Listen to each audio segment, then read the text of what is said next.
अस्सलाम वालेकुम हज़रात, माफी चाहूँगा।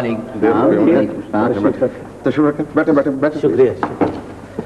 ज़फ़र जी तुम बाहर जाओ, इंतजार करना, वो कुछ कर्जदार आएंगे, उन्हें बाहर बैठाओ जरा। ठीक है। फिर मुझे इत्तला करना।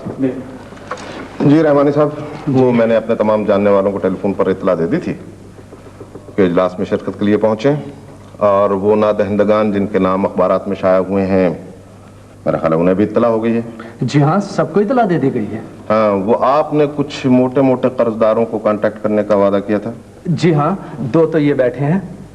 अस्सलाम वालेकुम। राकिब साहब तशरीफ रखिए। शुक्रिया। मरगूब साहब। मरगूब जी, बैठे, तशरीफ रखिए। जी अच्छा जी, राकिब साहब, आपने ये हाउस बिल्डिंग से कितना कर्जा लिया था? यही कोई 40 लाख। प्लाजा के लिए? जी हाँ। क्या पोजीशन है प्लाजा की? प्लाजा की वही पोजीशन है जो आज से 10 साल पहले थी, क्योंकि उस रकम के लोन से मैंने जो जमीन खरीद ली थी, अब उनकी कीमत 10 गुना ज्यादा है। बड़ी अक्लमंदी की आपने। और मरगूब साहब आपने? जी मेरे ऊपर 20-20 लाख के 9 कर्जे। माशाल्लाह माशाल्लाह। और ये रकमें आपने कहाँ इन्वेस्ट की? बिल्डिंग्स के अलावा हर जगह इन्वेस्टमेंट की। जिंदाबाद जिंदाबाद, वो बहुत अक्लमंद हैं आप। अब देखिए, मेरे साथ भी कुछ कम वेश ऐसा ही वाक़या पेश आया। मुझे जबरदस्ती कर्जे में घसीटा गया। भाई मेरी एक दुकान थी अनकों की, जी। सामने एक प्लॉट खाली था। जी। अच्छा जी, मैंने अभी जमीन खरीदी नहीं थी कि मेरा लोन सैंक्शन हो गया। अच्छा जी। अच्छा, लोन इस सूरत में सैंक्शन हुआ कि कर्जा देने वालों को अपना चाहिए था साहब। अच्छा, उस कर्जे की सूरत हाल ये थी कि 3 लाख रुपए था, उसे बढ़ाकर उन्होंने 70 लाख कर दिया। मैं वहां चाह रहा था कि छोटी सी एक मार्केट बना दूं साहब को, तो जनाब वो कर्जा एक्सटेंड कर दिया गया। अच्छा। अब साहब मैं उस आदमी के बारे में क्या कहूं, बेचारा इस दुनिया में नहीं है। बहरहाल हमें किसी की शान के खिलाफ कहना नहीं चाहिए। साहब, ये कर्जे वसूल करने के लिए जो घटिया टैक्टिस इस्तेमाल हो रहा है, जी। ये बहुत ही अफसोसनाक। मैं अर्ज कर रहा हूँ कि अखबारों में हमारे नाम शाये किए जा रहे हैं। जी, यानी हमें जलील किया जा रहा है। अरे साहब, इसीलिए तो हमने ये अंजुमन बनाई है कि हम मुत्तहिद होकर इसके खिलाफ आवाज उठाएं। हाँ जी, हम अपनी मनकूला और गैर मनकूला जायदाद को कुर्की नहीं होने देंगे। कतई नहीं होने देंगे।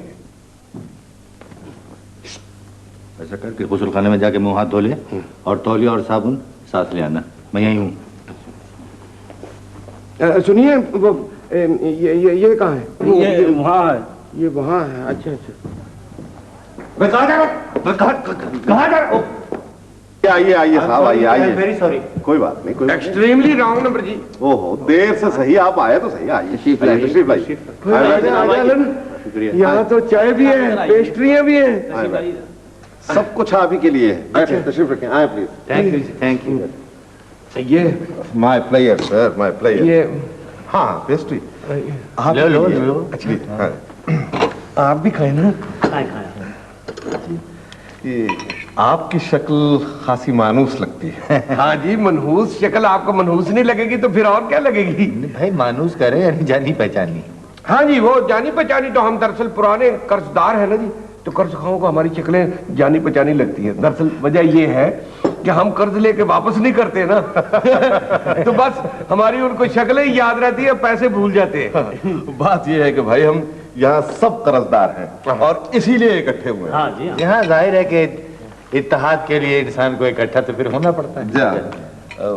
मेरा ख्याल है हमारी मुलाकात हमबर्ग में किसी 5 स्टार होटल में हो चुकी है पहले। होटल में नहीं जी, होटल में नहीं, होटल के किचन में हुई होगी, क्योंकि जो अपने भाई बिरादरी के बंदे हैं ना जी, वो जब बाहर के मुल्कों में जाते हैं तो सिर्फ होटलों के किचनों में ही काम करते हैं। अरे हर वक्त मजाक मत किया करो ना।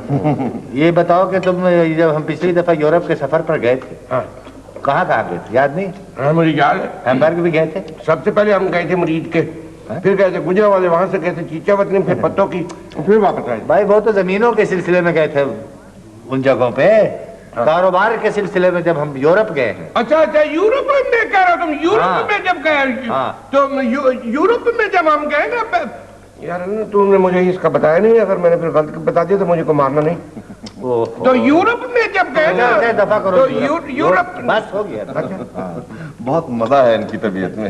اچھا آپ یہ فرمائیں کہ میرا خیال ہے آپ اپنی مصنوعات کے سلسلے میں جاتے ہوں گے باہر. ہاں جی، مصنوعیات کے سلسلے میں ہی ہم جاتے ہیں. وہ اصل میں ہمارے بزنس کا نیچر ایسا ہے کہ جی یوں سمجھیے کہ سال میں 6 مہینے تو پھر باہر ہی رہنا پڑتا ہے. نہیں 6 مہینے زیادہ بتا رہا ہے.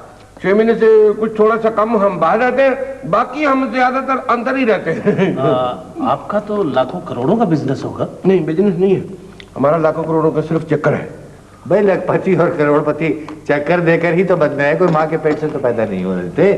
اب دیکھیے نا کہ لاکھوں کروڑوں کا چکر جو ہاؤس بلڈنگ فائنانس کارپوریشن کو لوگوں نے دیا تو چکر ہی دے کر کھا گیا پیسے. اجی کھا کہاں گئے؟ جو کھائے ہیں وہ بھی تو حالت سے نکال رہے ہیں. ارے توبہ کیجیے صاحب، توبہ کیجیے. یہاں پر کھایا ہوا پیسہ کون اگلتا ہے؟ یار اللہ یہ غلط بات ہے. کھایا ہوا پیسہ جو ہے نا وہ کھا تو جاتا ہے آدمی، لیکن ایک نہ ایک دن پکڑا ضرور جاتا ہے. اچھا آپ نے اپنا اسم گرامی کیا بتایا تھا؟ جی میرا نام علن ہے اور یہ میرے پارٹنر ہے مسٹر ننا. نہ اچھا علن صاحب آپ یہ فرمائیں کہ آپ نے ہاؤس بلڈنگ سے قرضہ کتنا لیا تھا؟ میں نے نہیں جی، اس نے چھوڑا کس کو ہے؟ اس نے تو بہت سی جگہوں سے لے لیا ہوا ہے، پکڑا ہی نہیں دیتا. ارے صاحب اگر ہم ادھار نہ لیں، قرض نہ لیں تو پھر یہ بتائیے کہ اتنی بڑی بڑی ملیں، اتنے بڑے بڑے کارخانے کس طرح چلے، اتنے بڑے بڑے پلازا کس طرح بنے، اتنی بڑی بڑی چیزیں کیسے بنے؟ قرضوں سے ہی بنتی ہیں نا. اب یہ مصیبت ہے کہ ہم ایک قومی خدمت سمجھ کے یہ کام کرتے ہیں، ملیں لگاتے ہیں، پلازا بناتے ہیں، ٹاؤنز بناتے ہیں، ٹاؤن شپیں بناتے ہیں. اب یہ ہے کہ وہ تمام قرضے جو لیے ہیں وہ اب واپس مانگ رہے ہیں اور ذلیل کر رہے ہیں. خاصی پریشانی کی بات ہے، اس کے بارے میں تو ہمیں کچھ سوچنا چاہیے. جی اس کے علاج کے لیے تو جناب وہ انجمن قرضداران وجود میں آئی. جو آپ اس جو انجمن ہے نا اس کا ہمیں پکا ہی ممبر بنا لیں، کیونکہ ہم آ جایا کریں گے. یہاں تو سامان تو مل ہی جاتا ہے کھانے پینے کا مزیدار، 4 باتیں کی چلے گئے. دیکھ صاحب بات یہ ہے کہ ہم تعداد میں بہت زیادہ ہیں. بالکل ہمیں چاہیے کہ ہم متحد ہو جائیں، چونکہ ہماری پرابلم ایک ہے. بالکل جی بالکل. سب سے پہلے تو ہمارا ایکشن یہ ہوگا کہ زور دیں گے ہم یہ کہ ہمیں جو انٹرسٹ دینا پڑتا ہے لون کے اوپر جو ہم نے قرضہ لیا ہے اس کو آدھا معاف کیا جائے. اگر انہوں نے آدھا معاف کر دیا تو پھر ہم اپنا پورا انٹرسٹ معاف کروائیں. تو اگر انہوں نے پورا بھی معاف کر دیا تو پھر میں یہ کہوں گا کہ پوری رقم معاف کریں. سب معافیاں ہی مانگتے رہو گے ساری دن. کیسا ہے جی؟ ہاں جی بالکل درست. معافیاں ہی مانگتے رہو گے. معافی مانگنی ہے تو خدا سے مانگ اپنے گناہوں کی. یہ رقم ان کو واپس لوٹاؤ. دیکھو خزانے میں رقم جانی چاہیے. کیا اگر خزانے میں رقم نہیں ہوگی تو ملک کے دوسرے کاموں کو پیسہ کہاں لگے گا؟ کیا کہاں سے لگے گا؟ بول. کیا لوٹا دیں؟ کہاں سے لوٹا دیں؟ رقم رکھی ہوئی ہے. تو کہاں گئی رقم؟ جہاں جہاں جانی تھی رقم چلی گئی. اچھا رقم یہاں رکھی ہوئی ہے. کیا بات کر رہے ہو؟ یہ جتنی بڑی بڑی تفریح گاہیں ہیں ہماری باہر. ہاں یہ تو ہے کہ مطلب ہماری جو چراگاہیں ہیں باہر، آرام گاہیں ہیں باہر، ہوٹلز ہیں. ہوٹلز ہیں تو کیا کہہ رہے ہیں آپ کا کہ ان سب کو ہم باہر بھیج کے تو لا کے یہاں پر قرضہ لوٹا ہے؟ کوئی بات ہے؟ میں سمجھتا ہوں اس سے تو بہت بڑی پرابلم کھڑی ہو جائے گی. یہ کرکیاں ہوں گی. ککڑیاں نہیں جی مرغیاں ہوتی ہیں. بھائی کرکریاں کہہ رہے ہیں. اچھا ہاں بات یہ ہے علم صاحب کہ یہ ہم میں سے بہت سارے لوگ ایسے ہیں جنہوں نے قرضے کے علاوہ جائیدادیں بھی بنائی. ہاں جی لیکن اس میں اتنے زیادہ فکر کرنے کی ضرورت نہیں ہے. پھر ہم بات کریں گے زبانی بیک پیج پر. اور اگر اس کے بعد بھی ہماری نہ سنی گئی ہاں تو پھر منہ لٹکا کے واپس آ جائیں گے. لوگ سمجھ گئے کہ ان کو لپڑ لگے ہیں تو بس آ کے بیٹھ جائیں گے آرام سے. نہیں ہم آرام سے نہیں بیٹھیں گے جی ہم ان لوگوں سے رابطہ پیدا کریں گے جو ناحق ان کو پریشان کرتے رہتے ہیں اور ایسے لوگوں کی کمی نہیں. اچھی بات ہے. میں سمجھتا ہوں کہ یہ آپ نے بہت اچھا سوچا ہے. میں تو کہتا ہوں بھائی جان جی یہ تو ایمان سے مانا ہوا افراد اعظم ہے. بہت مزاقی ہیں آپ. اچھا یہ فرمائیں اگر میں آپ سے یہ درخواست کروں